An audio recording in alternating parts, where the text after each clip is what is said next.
Hey, it's me, MLB. Here is chapter 63 of Takedown, and this one is titled The Bridge to Level 6. As Aegir passed the pond, you called for him to turn to the left a little so that you could walk down between the ponds, closer to the waterfall. Come in, you requested of him, and he turned to the left, heading down in between the spaced out waters. We could maybe try for something a little faster, you thought, seeing that you had plenty of room to trot in between the pools. Clicking your tongue and nudging his sides with your heels, you urged him into a trot and held on as best you could. He had quite a smooth gait, so it wasn't too much of an issue, but you were keen to go a little quicker as a trot was a tad bouncy. Come on, Gear, you called, nudging him with your heels. He jumped into a slow canter and tucked his head in, holding himself back as his hooves thundered rhythmically along the soft earth, and you grinned from ear to ear as you passed another pond. Geoff! You called as some rocks around the base of the waterfall loomed ahead. Aegir slowly veered to his right and headed off alongside the waterfall, the spray misting your vision as he calmly cantered along. Excitement bubbled up inside you until you couldn't hold yourself back anymore and you let out a loud cry of delight. Woo! You hollered out into the empty level, grinning at the water beside you as you raced on by, watching your reflection keeping pace with you. You cantered on, winding your way down between the ponds before you pulled Aegir up beside a smaller stream and jumped off. I'm just going to take on one more whisper, then we can see what's in store for level 6, you said, walking away from him and closer to the waterfall nearby. He dropped his quivering nose to the ground and breathed heavily, panting a little from that short run. Then, with a small snort, he started pulling blades of grass out from the soft earth to eat, while keeping one eye on you.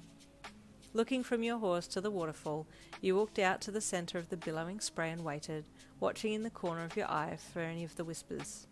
It wasn't long before you saw the telltale signs of a mist being, and you waited until it was well and truly fixated on harassing you, and then you pointed your toe and slid it to the side. Move, you called, missing your first attack but then nailing the second one and exploding the whisper into crystals. You turned back to Aegir and walked over to him, a proud grin on your face. I think I'm getting the hang of what to do, you said to him as you patted his watery shoulder. I don't want to get too good though, because Hansu's going to get suspicious if I can suddenly defeat them easily. Aegir looked up at you, then turned his head back over his shoulder and flared his nostrils, sensing something on the breeze as he lifted his head higher. He snorted and let out a short warning noise, widening his nostrils quiveringly as he looked off into the distance. What is it? You asked him, looking in the direction that he was looking, but not seeing what he was seeing. He let out an agitated noise, and you felt like something was wrong. Okay, let's go, you said, tapping his leg so that he would stretch it out so that you could use it to clamber aboard.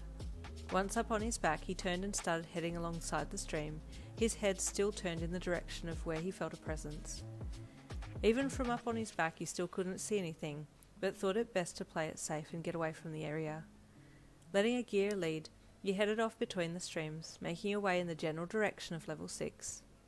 Now feeling a little uneasy, you kept glancing over your shoulder, but nothing seemed amiss on the perfectly quiet level. I wonder what he saw, you thought, urging him onto a trot, then a canter.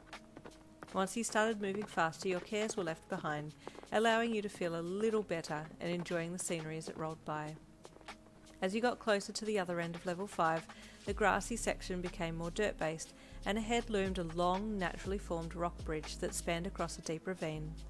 To your left was a giant waterfall, the top of it remaining unseen as it spanned up into the heavens, and your eyes followed the water as it fell from the sky and dropped past the rock bridge and down into the ravine below.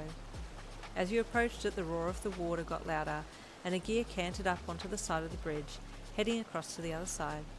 As he moved purposefully forwards, you looked down into the ravine and shuddered. Wouldn't want to fall in there. Looking back up, you saw that you still had a way to go to get to the other side, and decided to let Aegir have his head.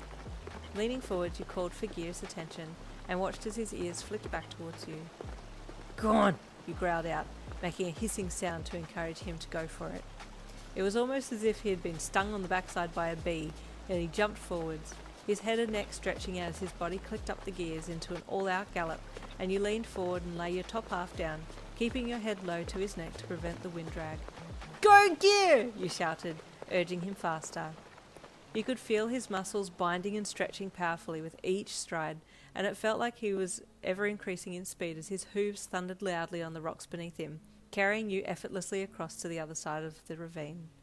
He was now at top speed, the wind whipping tears into the corners of your eyes as you gave yourself to the unbelievably raw power beneath you, and you could hear him blowing hard with each breath, yet it felt like he was getting stronger with each stride.